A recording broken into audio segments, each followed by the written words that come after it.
I feel like much of our current society, it just feels like it. This is just my perspective. Is that they very much undervalue the arts and the positive effect that it has on the youth, because they think, you know, they value IQ so much, academics and all that stuff, and it's like, but we need to have the balance of the creativity, because, you know, left brain, right brain, that whole kind of thing. Like, and I did a podcast with students I used to coach when they were in high school. They're adults now. Yeah. Fuck. And then, one of them was 13 when I was coaching them. She's like 23 now. And then but they're both, it's a trip. Like, but we made a joke that maybe their involvement with the arts is what drives them to more of the traditional jobs, like the sciences, because both the kids they're not kids now, but the kids that I interviewed, the former dancers, they're both scientists now. So, wow. So it's like their involvement with the arts in their teen years, too much of it, time to go. That's too much of it. Cut it out. But they definitely don't deny the fact that, or the environment that dance had in their life, of like being in a community, working hard together, the importance of hard work, persevering, all this other lessons that they took throughout their life, you know, while I was corrupting them. So good old teacher Emeroy. They told me that I was I forgot, I used to do some insane workouts that would like kill them, like. Yes, same with my students. Yeah, because I was, you know, the mentality is like, make it hard here so it's easier when you're on stage. So it's like we're Sonic and Knuckles. All right, so like, when did you discover hip hop? So it started out with the choreography scene again in high school, whatever.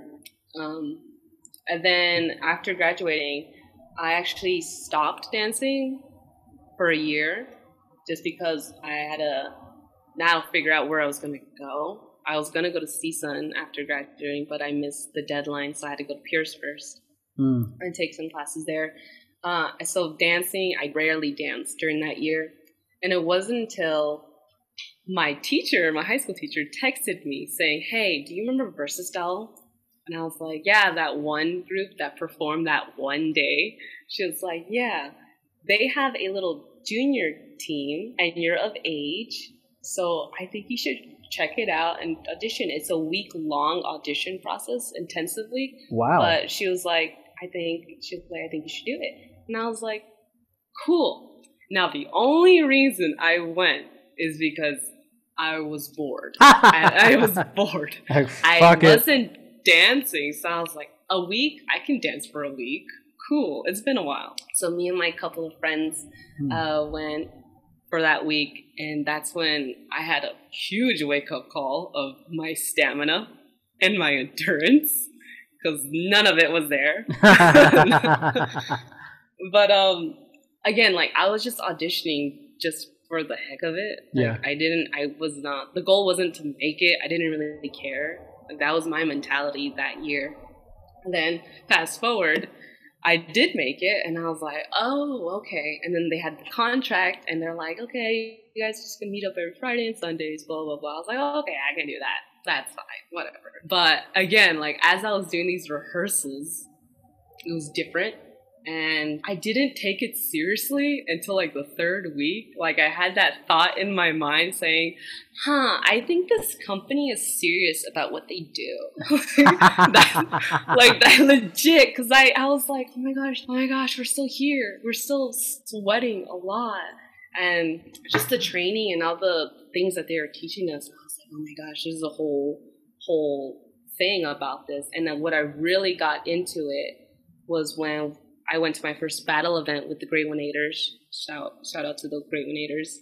I went to the family affair that they had, and I was blown away. I was like, oh my gosh, it's even better than You Got Served. Like, oh the battle scene. The battle scene. And I was just, those events are fucking live, man. I miss jams, man. Dude, and that's when from then on, that's when I was like, I'm going to do this. I'm going to keep doing this. you know. And then like Jackie and Lee, they would always say like, you can make a living off of dance. Like you can do it. It's not impossible. And they always like encourage that. And oh my gosh, let me rewind. Okay. Because this is important. Okay. This is important. Okay. Okay. I'll go back to Jackie and Lee for a second. But back to high school. My senior year. The head counselor in front of my senior class, most of them, said, because she saw that I was enrolling into AMDA at that time, the performing arts school, and she said, well, you're not going to do anything with dance. You're not going to do nothing with dance. You can't do anything with it. In front of everybody. And then she legit said, come to my office so we can fix it so you can go to the CSUN or something. And I was like, I was enraged that I had tears in my eyes and I couldn't even look at my friends, but I can feel eyes on me. And I was like, this lady legit told me that I can't do anything with dance. She legit, a head counselor told me that. And you know, it's ironic, the whole adult saying like you can be anything, chase your dreams, follow your passion, as long as it's realistic. As long as it's realistic. As long as it fits the path. Wait, who was in front of your entire senior class? Yeah, because we had to gather in this small hallway just because we were doing some like signing stuff. I don't know what we were doing. I think we were getting ready for a test or something, and I don't know, but it required us to put the school code on the paper. And she was just making sure we all had the right school code. And she came to me, she said that. And I was like, you could have just told me this, like, in private. Like, yeah, that's like in private. That's how you lose respect of authority, yeah. I know. And I was like, oh my gosh. So that's when my whole mindset changed. And that's like that whole year of not dancing. It was just like, I didn't care anymore. And that's why with the whole audition, I didn't care. I didn't care whether I got in or not. So and I was just like... The stories you're sharing right now are definitely showing like the impact adults can have on kids, no matter the age. Like you had one adult encourage you, then another adult discourage you. Yeah. And I remember I forgot what the statistics were, but kids, you know, be living better lives, so to speak, if they have a supportive adult, whether it's their parents or a mentor. So it's wild. It's a big deal. Yeah, because they look up to us as like, though we don't have anything figured out, they do look up to us as guidance. Yeah. So that's why I always tell you guys, college students, to drop out. Yeah, I was like, you always tell us to drop out, man. I feel it.